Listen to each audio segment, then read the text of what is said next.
a car salesman by nature, a jockey by profession, and as far as the birds go, God, blimey.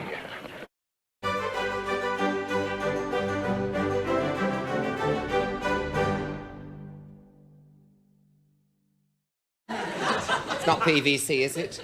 I hope it's not. You know it sticks to your bum. It's dreadful. Oh, no, I'm sorry. I'd realised it is real calf, isn't it? It's leather. It is, yes. You do yourselves well here, don't you? Nice. I like all that ritzy stuff. You do? Yes, There's a lot indeed. of shrieking going on just there. Yes. When your name was announced. Well, I'm not surprised. I had a shriek when I arrived. I went to that reception you've got, that ritzy reception, you know, and I was Kenneth Williams, a Russell Hawtrey show, you know. She said, wait here. An attendant will accompany you. And this girl came along and dragged me through an underground garage. Really? I was practically, it was like Kafka, you know. And I said, is this the usual method? She said, it's the quickest way we have to get there. Quickest way. And we got shoved me in a dressing room and said, stay there. I said, it was a horrible little room. Really? Horrible. I was stuck in it. And how did you entertain yourself there? well, I just sat there feeling awful. The ego was round the ankles. I got worse and worse, because the last time we did it, you remember the old premises you had? Yes. There was a lovely great room and a party, you know, we all had the drinks, it was lovely. But stuck in a little dressing room, I was awful. Oh, I felt quite inhibited, you know. Terry Scott doing Cardinal Wolsey? Not doing him, no. Oh, that's charming. Oh, no, have a bit of reverence. No, I'm portraying Cardinal Wolsey as best I can. Is this a happy association with the church?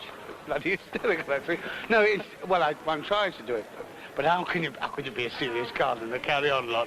Well, we've got some old people working the trucks at the back here, and it's nice to have me around in case anything happens to any of them. Do you get yourself compromised in this film?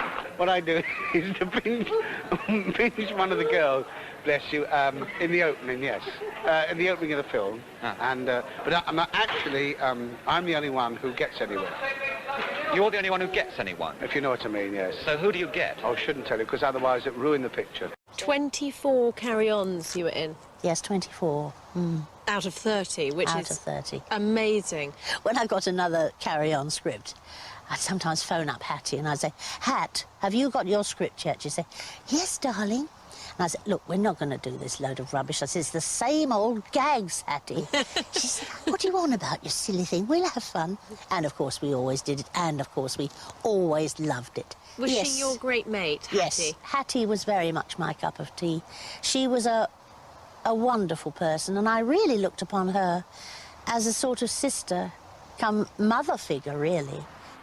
The carry-on films, everybody loves. I mean, they're being rerun at the moment. You can buy the videos. Which was your favourite? Was it dictated by location, all your glam locations? Oh, no, certainly not that. I think my favourite was Carry On Khyber.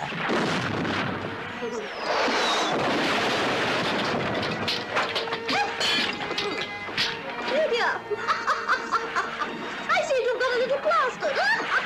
If I played Shakespeare, I'd lose. It's a racing set. It's just not right. Can you imagine me playing Shakespeare? Oh, no, or whatever it is. No, not me, mate. What do you remember from that first film, Carry On, Sergeant? Was it good fun to make? Yes. All coming together was great, because we'd known each other a long time in radio. Most of these people were known for many years before. In radio, we used to play all the funny characters, those who knocked at the door, judges, solicitors, policemen, that sort of thing, you know. So you got together, what, under some one person who organised it all? Yes, Peter Rogers. I've heard that he thought, let's have a film with a team of people, of all these funny people on radio. And that's where we all met up. There was Charlie Hawtrey, Kenneth Williams, myself, and Harold Behrens, Dick Emery. All of that time were going strong. And a lot of us came together for the first film. Did you have any inkling at the time that it would become so popular? Because all the 31, as you say, have really taken off into people's imagination. Yes, the first one was vastly enjoyable because of all the marching and things. We went to a proper barracks and things to march around for the passing out parade and things. And a lot of us were a few years of leaving the army. And the second and third files were made up by actors who had only just left doing their national service. So all that square bashing was quite a delight to do. Were they fairly low-budget films in those days? Microscopic, I should think. Really, we're bringing them back more or less by public demand. We've had an enormous amount of pressure and correspondence in the last 6 months. But are they still going to be the same? Is it still going to be sort of tits and bums and innuendos? And... Yes, maybe bums and tits instead, but it's going to be the same, yes. How did the Carry On film series come about in the first place? I think everyone would be interested in that. Right. Well, you know we worked for a bread ticket. Yes, I know. It was very small money at the beginning. And I don't eat much bread. Thank goodness for that. That's why you're so slim. All right. The first one was made and nobody would take it. Really? This is true, because I was in the first one. It was called Carry On Sergeant. It was an idea of Peter Rogers. He's quite a clever fella. He didn't write it, but he had the idea. Okay, so he hawked it around. Nobody would take it.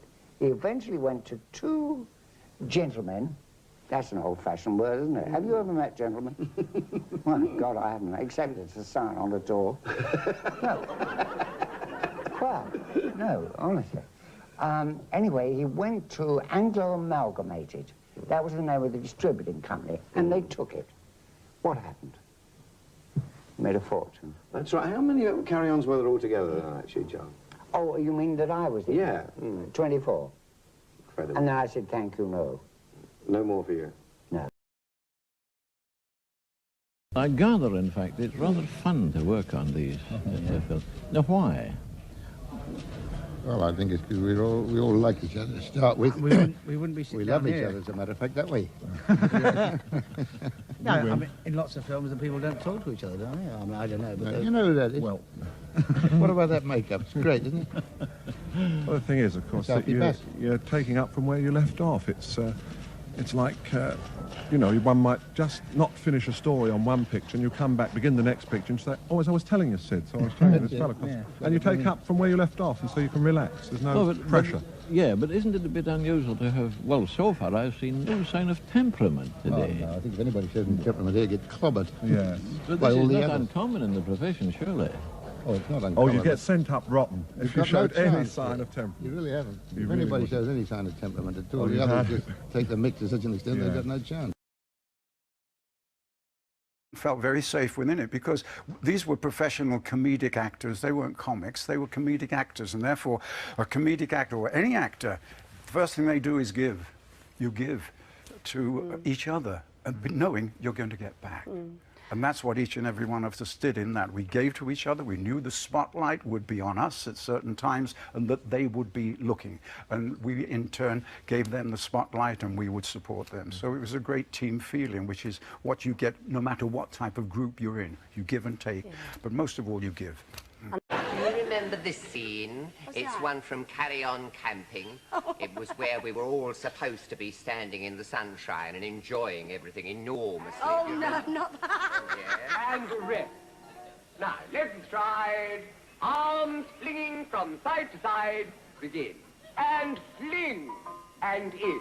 And fling. And in. And both arms fling. Now, really, let's see those chests come out.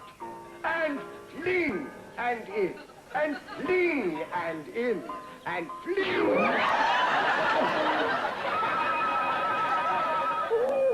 Matron, take them away. If you were a gentleman, you'd close your eyes. Stop laughing. Now that Barbara's fallen out. Stop laughing. We will continue.